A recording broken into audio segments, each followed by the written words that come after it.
감동적인 찬양으로 우리의 마음을 열어주셔서 감사합니다.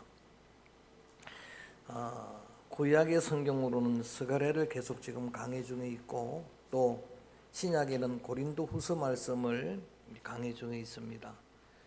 지난 시간까지는 고린도후서 1장과 2장까지 말씀을 전해드렸는데, 우리 기억을 더듬어서 우리 1장은 제목이 위로였습니다. 한번 따라합니다. 위로. 바울은 특별히 하나님을 이렇게 고백합니다. 모든 위로의 하나님. 한번 해볼까요? 시작. 모든 위로의, 여러분이 슬플 때, 괴로울 때, 또 절망 가운데 있을 때 모든 위로의 근원은 하나님입니다. 그 하나님의 위로가 우리 가운데 풍성히 임해야 그 위로를 우리가 풍성히 누리게 되고, 더 나아가서는 그 위로를 흘러보내는 통로가 될 수 있다라고 했고, 또 주의 위로가 우리 가운데 넘쳐나야 소망이 견고할 것이다. 우리의 미래가 두렵지 않을 것이다는 이야기. 또 그 위로가 우리 가운데 넘쳐나야 그래야 하나님을 전적으로 의존하게 될 것이다. 오늘 이 시간에 위로가 필요한 여러분의 심령에 주의 위로가 넘쳐나서 많은 사람들에게 흘러보낼 수 있기를 원하고, 또 여러분 미래가 두렵지 않기를 원하고, 또 하나님만 전적으로 의존하는 믿음의 성도들 되기를 주의 이름으로 축원합니다. 그리고 2장의 제목은 그리스도의 향기였습니다. 그리스도의 향기란 제목으로 말씀을 전했는데, 사도 바울의 감사 제목 중에 하나가 보면은 그리스도를 아는 냄새를 나타내게 하신 하나님께 감사한다. 그 그리스도를 아는 냄새가 그리스도의 향기라는 의미예요. 그 냄새는 생명에 이르게 하는 냄새라. 여러분, 향기를 누가 싫어하는 사람이 있겠습니까? 이 향기를 세상의 모든 사람들도 좋아할 것입니다. 근데 안타깝게도 오늘 세상은 교회를, 또 기독교를, 성도들을 매도하고 있습니다. 그들을 향해 원망하고 불평하기보다는 그리스도의 향기의 사명을 잘 감당 못한 그런 책임감에 우리가 함께 통감할 수 있는 저와 여러분이 되기를 원합니다. 주님이 우리에게 규정해 주신 그 정체는 그리스도의 향기여야 한다는 이야기. 그리고 오늘은 3장인데 고린도후서 3장을 이렇게 출발합니다. 1절을 읽어봅니다. 우리 한번 1절 읽어볼까요? 시작. 우리가 다시 자천하기를 시작하겠느냐? 우리가 어찌 어떤 사람처럼 추천서를 너희에게 붙이거나 혹은 너희에게 받거나 할 필요가 있는, 좀 설명을 해드립니다. 사도 바울이 고린도 교회에 두 번째 편지를 쓰면서 아마 고린도 교회에서는 그의 사도됨을 늘 논쟁을 했으니까, 정말 사도 바울이 사도냐? 그렇다면 사도들의 추천서가 있어야 된다. 베드로가 쓰든 요한이 쓰든 그 당시에 교회 사역자들은 사도들의 추천서를 써줘야 인정을 받았거든요. 그런데 바울은 그 추천서가 필요 없다는 이야기예요. 나는 너희들에게 쓸 필요가 없다. 그러면서 2절 읽어봅니다. 그 이유를 이렇게 이야기합니다. 2절 시작. 너희는 우리 마음에 썼고 한번 따라합니다. 너희는 우리의 편지라. 이 말이 무슨 말인가 하면은 고린도 교회 성도들, 너희들이 내 추천서라는 거예요. 너희들이 내 보증서라라고 하는 이야기. 나는 다시 편지를, 그 추천서를 받을 필요도 쓸 필요도 없다라는 이야기. 사실은 사도 바울에 대해서, 사도권에 대해 논쟁을 하는 그런 고린도 교회 성도들을 바울은 지도자로서 끝까지 믿어주는 거예요. 너희는 내 보증서와 같은, 편지와 같은 존재다. 나를 알려면 우리 고린도 교회 성도들을 보라라고 하는 이야기. 그 고린도 교회 성도들을 보면은 그 리더십의 그 영성을 알 수 있다는 겁니다. 여러분은 교회 지도자들의 그러한 영적인 추천서와 같은 자들입니다. 성도들을 보면은 그 리더십을 알 수가 있는 겁니다. 자, 이렇게 너희들이 우리의 편지가 되고 추천서가 되는 것도 자랑스러운 일이지만, 더 나아가서 바울은 이렇게까지 신뢰합니다. 전적으로 그 성도들을 믿어주는 거예요. 3절입니다. 한번 읽어봅니다. 시작. 너희는 그리스도의 편지니 이는 먹으로 쓴 것이 아니요 오직 살아계신 하나님의 영으로 쓴 것이며, 또 돌판에 쓴 것이 아니요 오직 육의 우리의 편지가 될 뿐만 아니라 더 나아가서는 고린도 교회 성도들 너희들은 그리스도의 편지다라고 하는 이야기. 따라합니다. 그리스도의 편지. 그래서 오늘 제목을 그리스도의 편지로 정한 거예요. 저는 이 오늘 본문 고린도서 3장 말씀을 너무 좋아합니다. 설교하기를 좋아하는데 지난 24년 동안 교회에서 목회하면서 꼭 이 본문으로 4번째 지금 설교를 하고 있는 거예요. 여러분 생소하시죠? 전혀 기억이 안 나시죠? 그런데 단 한 번도 같은 원고로 그렇게 설교를 한 적은 없어요. 제목은 같을지라도 제 설교를 우리 어느 장로님은 23년째 지금 기록하고 계시는 분이 계세요. 제가 그게 부담스러워가지고 계속해서 새로운 얼굴을 쓰는데 약간 그렇게 좋아하는 그런 내용이 그리스도의 편지라고 이렇게 바울이 성도들의 정체성을 규정할 때 2가지, 그리스도의 향기다, 그리스도의 편지다라고 이렇게 우리를 규정하는 우리의 별명이 그렇게 붙는 데는 거기에 너무나 소중한 사명이 있다는 이야기입니다.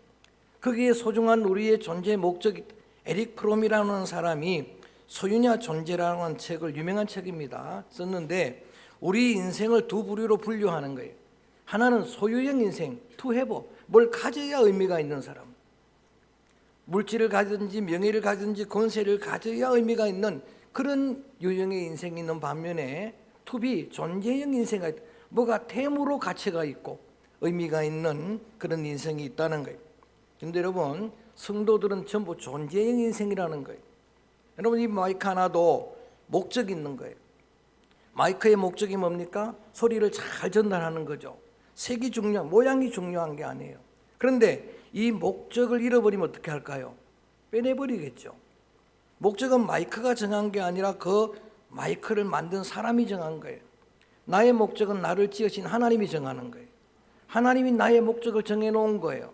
그래서 그 목적이 오늘 기도자가 기도했던 것처럼 내 뜻을 관찰하는 게 아니라 그 뜻을 이루는 게 여러분 기도가 돼야 되는 겁니다. 그리고 거기에 의미가 있고 가치가 있는 거예요. 목적이 있는 겁니다. 우리는 여러분 초등학교, 지금은 옛날에 국민학교였죠.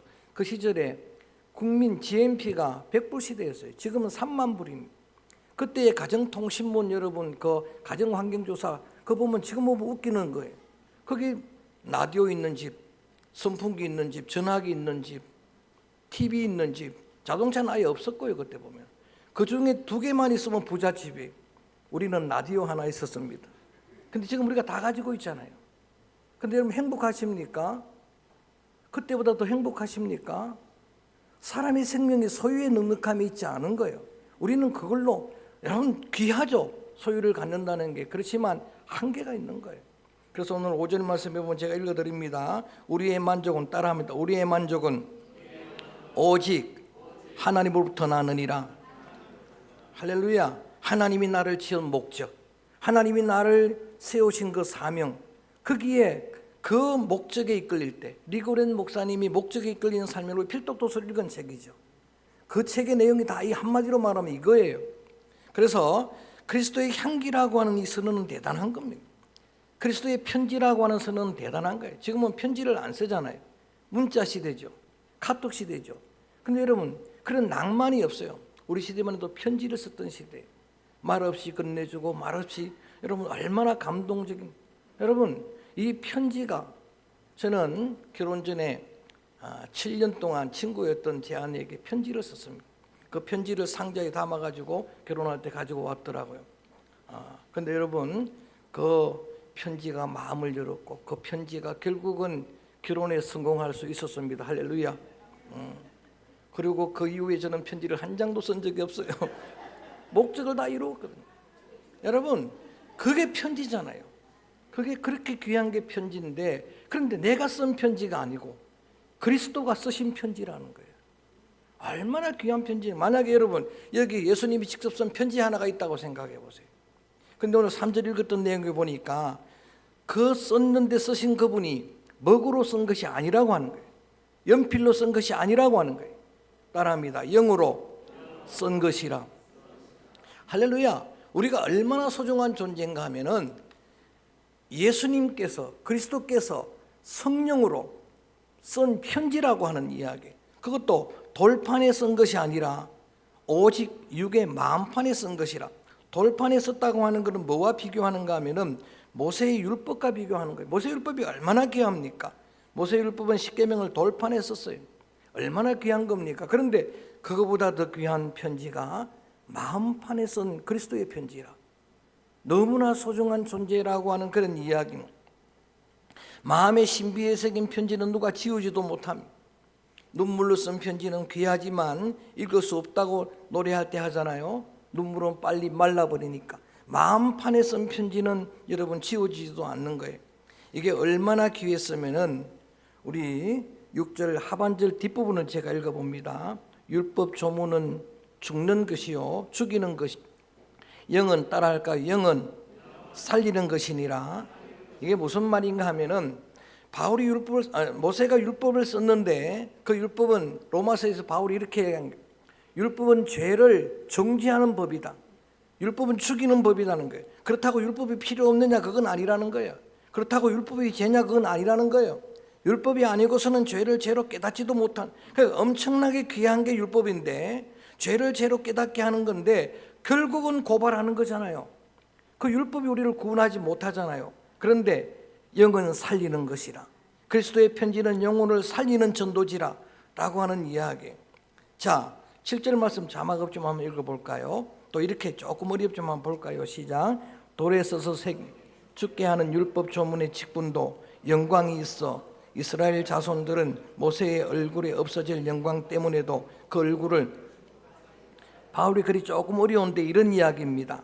여러분, 모세가 율법을 받아 내리고 올 때에 지난번에 출애굽기 34장 우리 심야 시간에 제가 강해 드렸는데 그때에 그 얼굴에 광채가 났다라고 이야기했어요.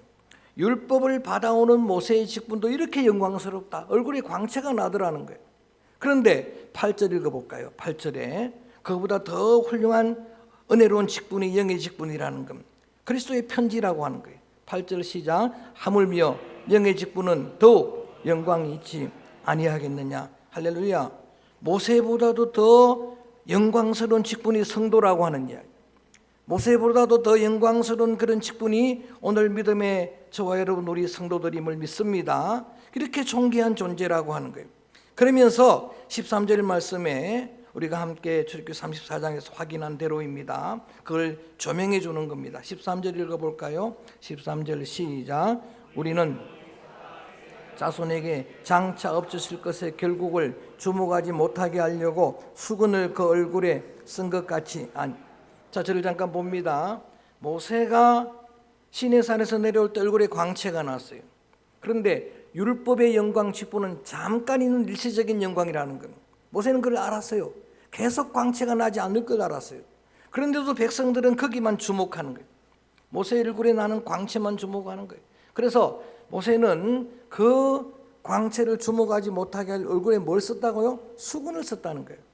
수건을 써서 하나님에게만 주목하도록 하는, 만약에 제 얼굴에 광채가 난다면 저는 계속 광채가 나도록 좋은 화장 쓸 거고 그럴 거예요. 근데 모세는 아예 그걸 가려버렸어요. 하나님만 성도들이 바라보도록 하려고. 그리고 하나님 앞에 나갈 때는 그 수건을 벗고 나가는 거예요. 하나님 앞에 그 회막에 나갈 때는 수건을 벗은 채로 내 모습이 있는 그대로 하나님 앞에 어떤 것도 가리지 않고 나가서 영광의 존전에 서게 되고, 출애굽기 34장에 뭐라고 나오느냐, 친구가 친구와 이야기하듯 대화하고 들은 말씀을 가서 전하고, 이게 모세라는 거예요. 그런데 오늘 이 편지를 받는 고린도 교회 성도들, 저와 여러분 우리를 두고 이야기하는 거예요. 우리 14절 읽어봅니다. 이런 모순이 있다는 이야기입니다.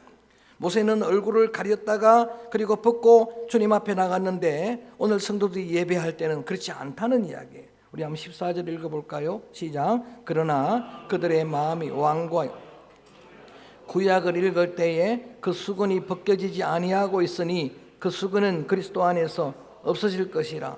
여러분, 이 이야기는 뭔가 하면은 이 모세의 글을 읽는, 아니 모세는 옛날에 수건을 얼굴로 가리었다가 하나님 앞 나갈 때 다 벗고 있는 모습 그대로 나갔는데 오늘 고린도 교회 성도들은 하나님 앞에 예배하는데 오히려 얼굴도, 더군다나 그들의 마음이, 그리스도의 편지지가 되어 있는 그들의 마음이 어두워져 있다는 이야기예요.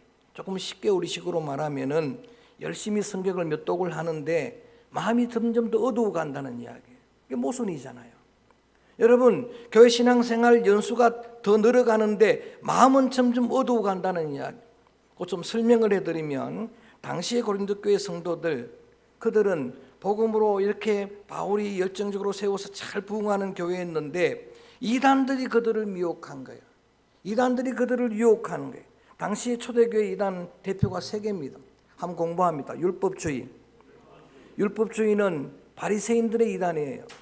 613개 율법을 다 지켜야 이건 복음에 배치되잖아요. 오늘 우리가 찬양도 드렸고, 여러분 늘 믿음으로 고백하는 건 뭡니까? 오직 구원은 믿음으로. 할렐루야. 예수를 믿음으로 하나님의 자녀가 되는 건데 율법의 613개를 지켜야 된다니까 이게 점점 그 영향을 받아 마음이 어두워져 가는 거예요. 마음이 점점 둔해져 가는 겁니다. 그 다음에 두 번째가 영지주의. 한번 따라합니다. 영지주의. 그노시즘이라고 하는 영적인 지식이 있어야, 지식 때문에 천국 가는 게 아니에요. 뭘 많이 알아서 가는 게 아닙니다. 그런데 그렇게 미혹은 이단의 교리죠. 그 다음에 마지막이 사두개인들의 경험주의. 경험이 중요하죠. 그런데 경험주의는 경험하지 못한 세계를 믿을 수 없다라고 하는 이단이잖아요. 그런 것들이, 그래서 경험하지 못한 부활 못 믿겠다, 천국 못 믿겠다. 그러니까 백성들의, 성도들의 마음이 어두워져 가는 거예요. 거기에 미혹을 받는, 오늘도 지금 신천지 통일교 얼마나 많은 사람들의 마음을 어둡게 만드는, 분별력을 잃어버리게 만드는, 온 사회를 어지럽게 만드는 거예요. 이게 이단의 교리거든요. 자, 이런 것들이 덮여 있으니까 예배는 드린다고 드리는데 하나님의 영광을 보지 못한다는 이야기예요. 그런데 여러분, 바울이 이 편지를 쓰면서 다 찾아 있기는 않습니다만은 이렇게 제가 세 가지 비밀, 그 수건을 벗을 수 있는, 우리의 마음을 두껍게 하는, 그 어둡게 하는 것들을 벗을 수 있는 세 비밀을 이렇게 이야기합니다. 따라합니다. 그리스도 안에서. 읽었던 14절 말씀에 보면 그리스도 안에서, 그 수건은 정말 중요한 게 바울이 늘 강조하는 게 엔크리스토스예요. 그리스도 안에, 예수 안에, 예수님 안에는 여러분 능력이 있는 겁니다. 믿습니까? 예수님 안에서 그 수건이 벗겨지는 것. 여러분 마음을 덮고 있는 어둡게 하는 그 영적인 장애물들은 절대로 힘으로, 능력으로 몸부림한다고 되는 게, 작정한다고 되는 게 아닙니다. 그리스도 안에서 벗겨지고, 우리 16절을 볼까요? 또 하나 비슷한 이야기지만 이렇게 한번 선포합니다. 16절 시작. 그러나 언제나 주께로 돌아가면 그 수건이, 따라합니다. 주께로 돌아가라. 여러분 슈브 야훼, 야훼께로 돌아가라고 계속 말씀을 드렸죠. 이게 여러분 돌아간다는 게 그냥 뉘우친다는 게 아닙니다. 방향을 완전히 주님에게로, 주님 안에서라는, 엔키리오스라고 하는 거예요. 그래서 엔크리스토스, 엔키리오스, 주님 안에서, 인로드, 주님 안에서, 예수 안에서, 이게 주 안에 있는 나에게 땅 어둠의 근심의 영들 다 물러가는 겁니다. 그 다음에 또 위대한 선언 하나가 17절입니다. 17절 세 가지 비밀입니다. 그 외에는 없습니다. 17절 말씀 읽어볼까요? 시작. 주는 영이시니 주의, 크게 합니다. 주의 영이 계신 곳에 자유가 있느니라. 할렐루야. 주의 영이 뭡니까? 성령입니다. 이 비결밖에 없습니다. 주의 성령이 여러분 가운데 충만해야 여러분 마음의 수건이 벗겨지게 될 줄로 믿습니다. 그래서 주님 앞에 나올 때는 다 벗은 얼굴로, 얼굴도 마음도 수건을 걷은 채로, 마지막 18절 읽어보면 이게 여러분 우리의 비전입니다. 그렇게 나가면 어떻게 되는가? 그렇게 예배하면 어떻게 되는가? 우리 한번 18절 크게 읽습니다. 시작. 우리가 다 수건을 벗은 얼굴로 거울을 보는 같이 주의 영광을 보매 그와 같은 형상으로 변화하여 영광에서 영광에 이르니 곧 주의 영으로. 아멘. 조금 설명해 보겠습니다. 이렇게 내 모습 이대로 주님 앞에 정직하게 서게 되면은 그 영광을 받게 된다는 거예요. 그 영광이 우리 가운데 비치게 되면은 우리의 심령이라고 하는 그 소중한 편지지에 여러분 그리스도의 형상이 새겨진다는 거예요. 그리스도의 형상으로 변화된다라고 하는 그런 이야기입니다. 여러분, 그래서 그 영광이 영광에서 영광으로, from glory to glory, 영광이 충만할 거라고 하는 그런 이야기. 제가 네 번째 설교를 한다고 말씀을 드렸는데 원고는 다 다르지만 똑같이 썼던 예화는 이 한 가지예요. 제가 좀 설명해 드리려고 예화를 들었던 건 기억나겠지만 영화관에 가면은 영화를 상영할 때에 영상에 빛을 비추는 걸 보게 되는 거예요. 아마 이 성경을 보다가 영화를 만드는 것 같아요. 영화 원리를 본 것 같아요. 그래서 영상에 빛을 비추게 되고 중간에 필름을 끼우게 됩니다. 필름을 끼우면은 빛이 그 필름을 통과하면은 스크린에 화면에 영화의 장면이 드러나는 거예요. 그래서 그 빛은 하나님, 그 필름은 그리스도의 형상, 그리고 스크린은 우리의 마음이에요. 그런데 필름과 스크린 사이에 지금 수근이 놓여 있다는 거예요. 어떻게 될까요? 그 형상이 보일까요? 그리스도의 형상이 희미하게 보일 거 아닙니까? 안 보이거나. 그래서 바울은 그 비기를 이야기하는 거예요. 이게 그리스도 안에서 벗겨지고 주님 안에서 벗겨지고 성령 안에서 벗겨지게만 하면 그 스크린의 마음에 그리스도의 형상이 환하게 새겨지게 될 것이다. 이거를 오늘 바울은 그리스도의 편지라는 거예요. 그리스도께서 쓰시는 편지는 어떤 편지인가? 그리스도의 형상을 담아서 우리를 세상에 보내는 편지예요. 그러면 세상 사람들은 우리를 볼 때에 그 속에서 그리스도를 만나는 거예요. 그리스도를 보는 거예요. 변화된 그 형상을 보는 거, 오늘 기도자가 기도했던 것처럼 그리스도를 본받는 그 삶을 보여드리는 거예요. 그러면 그들이 그리스도를 만나게 될 겁니다. 그리스도를 영접하게 될 것입니다. 영접하면 구원 얻게 될 줄로 믿습니다. 말씀을 정리합니다. 지난번에는 그리스도의 향기, 그것도 너무나 귀한, 그리스도의 편지 너무나 귀합니다. 우리의 정체성, 그 속에는 사명도 우리의 목적도 다 들어가 있는 거예요. 거기에 이끌릴 때 가치가 있고 의미가 있는 거예요. 예수님이 산상수훈 우리가 구역 목장 예배 때마다 여러분 함께 나누었던 게 뭡니까? 너희는 세상의 빛이라 소금이라. 이것도 마찬가지예요. 우리의 정체성, 거기에 사명이 있는 거예요. 너희가 등불이 되어서 사람들 집안 식구들한테 비춰야 된다. 너희 빛을 사람에게 비치게 되면은 너희의 착한 행실로 그들이 하늘에 계신 하나님께 영광을 돌리게 하느니라. 그래서 오늘 정말 우리는 부족하지만 여러분, 믿음의 귀한 성도들 여러분은 주님이 세상에 보내는 편지예요. 그리스도의 형상을 담은 그런 편지들인데 여러분의 표정 하나, 생각 하나, 여러분의 말 한마디 선택하는 거, 여러분의 행동 하나, 습관 하나 굉장히 중요한 의미가 있는 거예요. 여러분, 이게 예배와 연결된 거예요. 하나님 앞에 예배할 때는 이렇게 나가야 된다라고 하는 바울의 그런 권면이기 때문에 저는 이 모든 우리의 정체성을 정의하는 이 비유들을 한마디로 정리를 한다면 따라합니다. 나는 예배자입니다. 진정한 예배자라는 거예요. 여러분 삶의 자리가 예배가 되고 여러분 삶의 자리 거기서 드리는 여러분의 삶의 예배는 정말 진정한 예배자만 되면은 그리스도의 향기가 드러나게 될 겁니다. 그리스도의 편지가 될 겁니다. 빛이 될 것이고 소금의 사명을 감당할 것입니다. 그래서 오늘 이 찬양을 드리려고 합니다. 오늘 이 주시는 사명을 다시 한번 우리의 목적 사명으로 받고 나는 예배자입니다라고 하는 여러분이 좋아하는 찬양을 함께 드립니다. 나는 그리스도의 편지입니다. 그리스도의 향기입니다. 세상의 소금입니다. 세상을 비추는 빛입니다. 내게는 빛이 나지 않지만 그리스도의 것을 전하는 것. 내게는 맛이 나지 않지만 그 맛을 전하는 거예요. 내게는 희망의 소식이 없지만 그리스도의 소식을 전하는 겁니다. 우리 한번 고백하면서 이 찬양을 드립니다. 나는 하나님을 예배하는 예배자입니다. 여러분의 삶의 자리가 예배 자리가 되기를 원합니다. 삶의 예배자로 나를 드리기를 원합니다.